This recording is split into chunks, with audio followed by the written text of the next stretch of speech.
हमारे पिता का कार्य क्या होता है? हमारा पालन पोषण करना होता है, नहीं होता है? जैसे हमारे पिता का कार्य हमारा पालन पोषण करना होता है, हमारे शिक्षक का कार्य हमें पढ़ाना होता है, हमारे गुरु का कार्य होता है कि हमें अच्छा ज्ञान देकर सही राह पर चलाना। उसी प्रकार उस परम ईश्वर, उस परम सत्ता, उस परम भगवान शिव का भी कुछ कार्य है। कहते हैं कि 4 चीजों से किसी भी व्यक्ति की पहचान होती है। पहला उसका नाम क्या है, दूसरा उसका काम क्या है, तीसरा उसका धाम क्या है, चौथा वो दिखता कैसा है।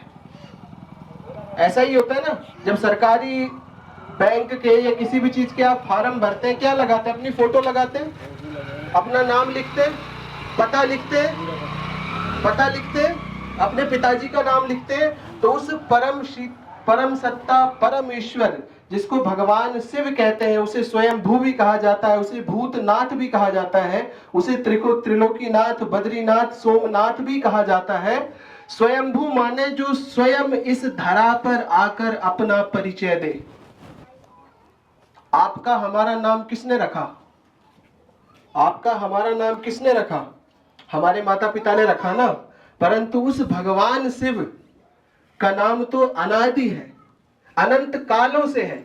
वो स्वयं इस धरा पर आकर अपना परिचय देते हैं। कहते हैं बच्चे, ये अंत के भी अंत का समय है। जितनी अति तुमने करनी थी तुमने कर ली, ये अंत के भी अंत का समय है।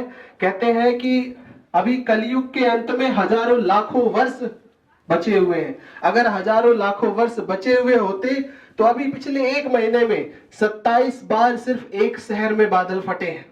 लगभग 200 से अधिक लोगों की मृत्यु हुई है। ऐसे ही तांडव पूरे विश्व भर में चल रहे हैं प्रकृति के। उसके पश्चात घर घर में लड़ाइयां चल रही है, भाई भाई में, परिवारों में, हर जगह तांडव हो रहा है, देश देश में तांडव हो रहा है। तो परमात्मा क्या कहता है?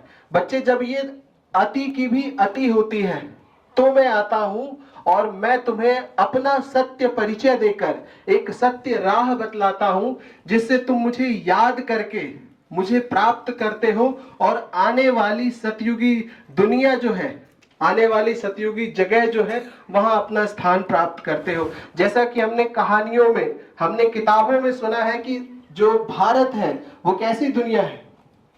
हमने सुना है कि भारत जो है वो सोने की चिड़िया था। अगर वो सोने की चिड़िया था तो चिड़िया गई कहां? कोई उड़ा ले गया क्या? अगर हमारे पास सोने की चिड़िया थी तो वो गई कहां? चिड़िया नाम बाकी है। क्या कह रहे बाबूजी? नाम बाकी है बस। तो हुआ यूं कि अनंत समय से, हजारों हजार सालों से, कुछ हमारी गलतियों के कारण, कुछ हमारे विकर्मों के कारण, जो हमारे धन दौलत इत्यादि थे वो सारे नष्ट होते चले गए। अनन्य विकारों में हम बढ़ते चले गए और हमने अनन्य दुखों को, अनन्य कमियों को अपने अंदर ग्रसित कर लिया। जब आपको दुख होता है तो आपकी माँ कैसे आपको प्रेम से सहलाती है, बच्चे परेशान मत हो। आपके पिता कैसे आपको कहते हैं कि बच्चे ऐसा मत करो। तो जब हमारा लौकिक पिता, हमारा इस शरीर का पिता ऐसा करता है, तो क्या वो परम पिता परमात्मा, वो परमात्मा शिव चाहता होगा कि उसका कोई भी बच्चा दुखी रहे? मुझे बताएंगे बाबूजी, बहन, माताएं, कोई कभी चाहेगा? भगवान चाहेगा कि उसका एक भी बच्चा तकलीफ में रहे? परंतु अगर हम तकलीफ में हैं, हमें दुख हो रहा है, तो उसका कुछ ना कुछ तो कारण होगा। बाबूजी कह रहे हैं इलाज तो करवाना ही पड़ेगा। सचमुच इलाज की आवश्यकता है तो इलाज तो करवाना ही पड़ेगा। परंतु वो इलाज किस चीज का होगा?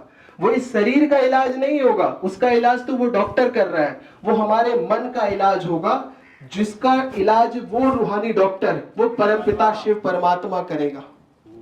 परंतु करेगा कैसे? बाबूजी आपके शरीर का इलाज डॉक्टर कैसे करता है? उनकी मर्जी से, उनकी मर्जी है, परमात्मा। नहीं, आपके शरीर का इलाज डॉक्टर कैसे करता है? नॉर्मल डॉक्टर कैसे करता है? उसके पास जाते हो ना, बीमारी बताते हैं ना, बीमारी बतानी पड़ेगी। दर्द है कि बुखार है कि क्या है, ये बताते हैं सब। दर्द है कि बुखार है, तकलीफ है, क्या है, पेट में दर्द है, जब वो दवा देते हैं, जब वो दवा देते हैं। उसी प्रकार जब शरीर का दुख दर्द हम डॉक्टर को बताते हैं तो वो हमें दवाई देता है। हमारे मन के जो रोग हैं, मन में जो काम क्रोध लोभ मोह माया अहंकार ईर्ष्या आलस्य इधर उधर की बातें, चुगली, विकर्म, गलत बातें सोचना, गलत बातें करना, ये सारी हमारे मन के रोग एवं बीमारियां हैं। इसका इलाज कैसे होगा? जैसे उस डॉक्टर ने हमें दवाई दी तो हमारे शरीर का इलाज हुआ, उसी प्रकार मन को भी रोज एक दवा की आवश्यकता है, और वो दवा है वो परम सत्ता